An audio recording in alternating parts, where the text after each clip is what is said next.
Hey there, students! Welcome to Mission Study. Today, we're diving into a super interesting general science lesson from the Maharashtra State Board New Syllabus 2026. Now, don't worry if science sometimes feels a bit complicated. In this explainer, we're going to break down every single concept in simple, easy-to-understand English. And you know what? Wherever we hit a tricky concept, I'll briefly explain it in Marathi too, just to make sure absolutely everyone is following along. All right, let's jump right in. Here's a quick look at our agenda for today. We're going to talk about the need for measurement, standard units, or the SI system, how to accurately measure length, and temperature and thermometers. Finally, we'll wrap it all up with our key points. Let's get moving. Section 1. The need for measurement.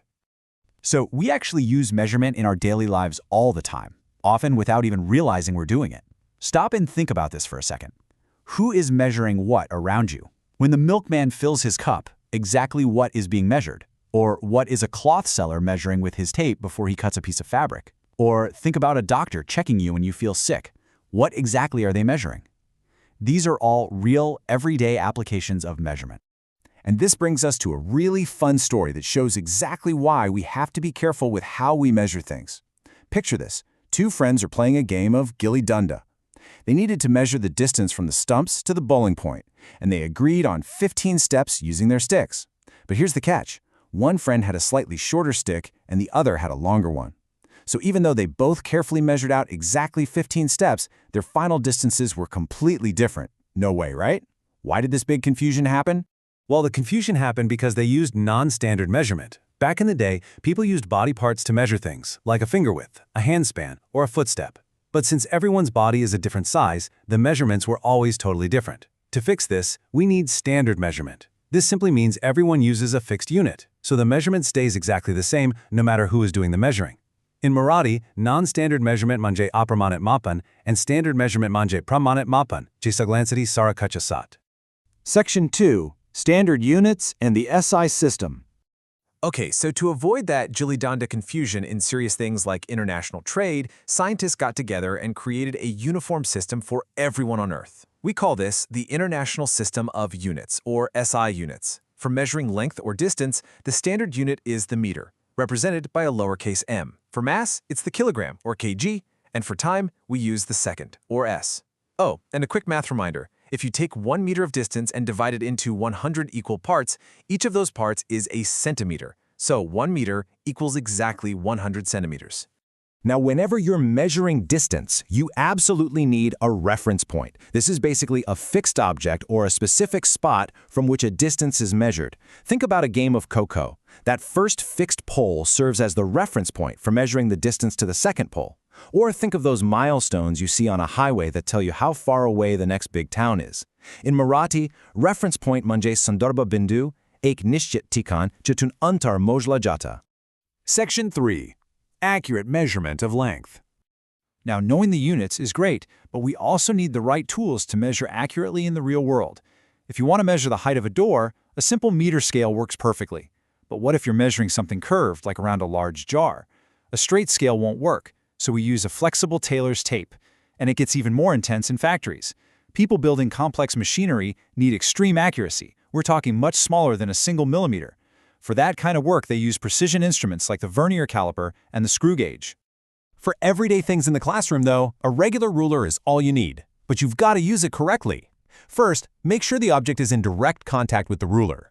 Second, hold the ruler so the zero mark aligns perfectly with the starting edge of your object. Third, you have to look straight down at the final mark to read it properly. Oh, and here's a real pro tip. If the zero mark on your ruler is broken or worn off, just start measuring from the next clear number, like the 1 mark, and then simply subtract that 1 from your final reading. All right, it's time for a think question straight from your textbook. Which units would you use to measure the length of a classroom, a handkerchief, and a playground? I'm going to pause for 5 seconds. Give it some thought.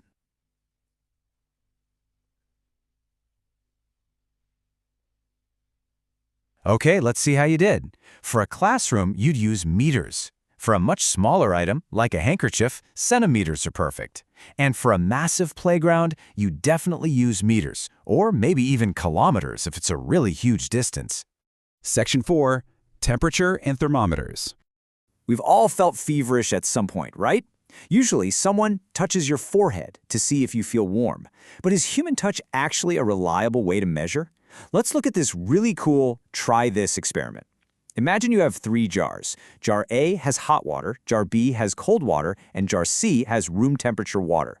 If you dip your right hand in the hot Jar A and your left hand in the cold Jar B for a couple of minutes, and then suddenly plunge both hands into Jar C, your hands will be totally confused.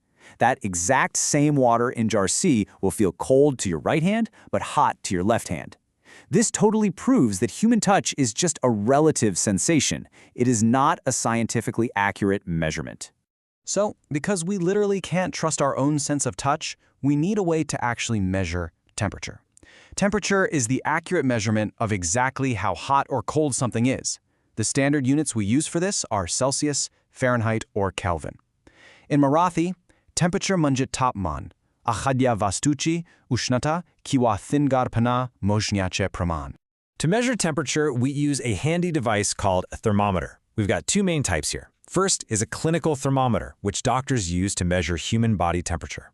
Fun fact, the normal human body temperature is around 37 degrees Celsius. Then we have a laboratory thermometer. This one is much longer, and scientists use it for experiments to measure things like boiling liquids, because it can easily read temperatures all the way from 0 degrees up to 110 degrees Celsius.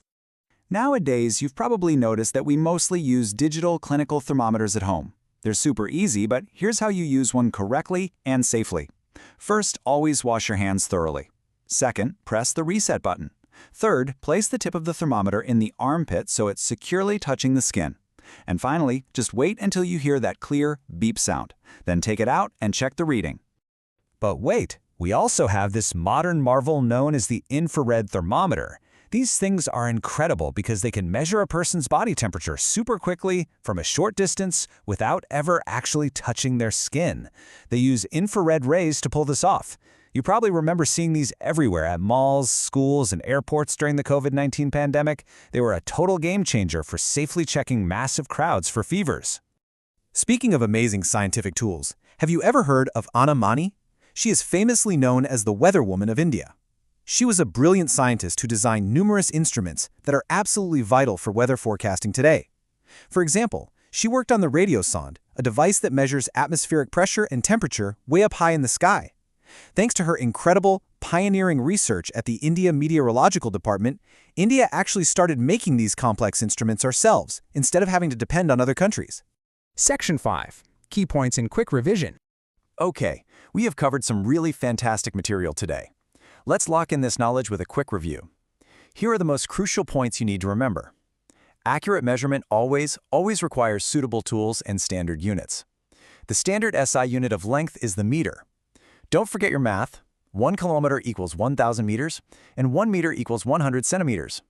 And finally, we use thermometers to measure temperature using units like Celsius, Fahrenheit, or Kelvin. Go ahead and pause this explainer if you want to memorize these facts. Now let's solve a quick exercise right out of your textbook. 1 kilometer equals 100 centimeters. Is this statement true or false? I want you to pause the explainer and really think about it for a moment. All right, did you get it? The correct answer is false, and here's the scientific explanation why. 1 kilometer equals 1,000 meters, and since 1 meter equals 100 centimeters, you have to multiply them. Therefore, 1 kilometer actually equals 100,000 centimeters. Before we wrap up, I want to leave you with one final, totally provocative thought directly from your textbook. If you were standing outside, what exactly should be done to measure the temperature of a single leaf on a tree? Think about it. How do we accurately measure the natural world around us without changing it? I highly encourage you to think about this puzzle and explore the answer. Dear students, thank you so much for learning with Mission Study today. Make sure you practice today's lesson regularly, read your textbook carefully, and always observe the science happening in your daily life. Keep learning and keep exploring. विद्यार्थी मित्रांनो, आजचा धडा पुन्हा एकदा वाचा, स्वाध्याय सोडवा आणि विज्ञानाचा अभ्यास नियमित करा. If you enjoyed this explainer, please drop a like, share it with your friends, subscribe to Mission Study, and smash that bell icon for more awesome educational content. Thank you.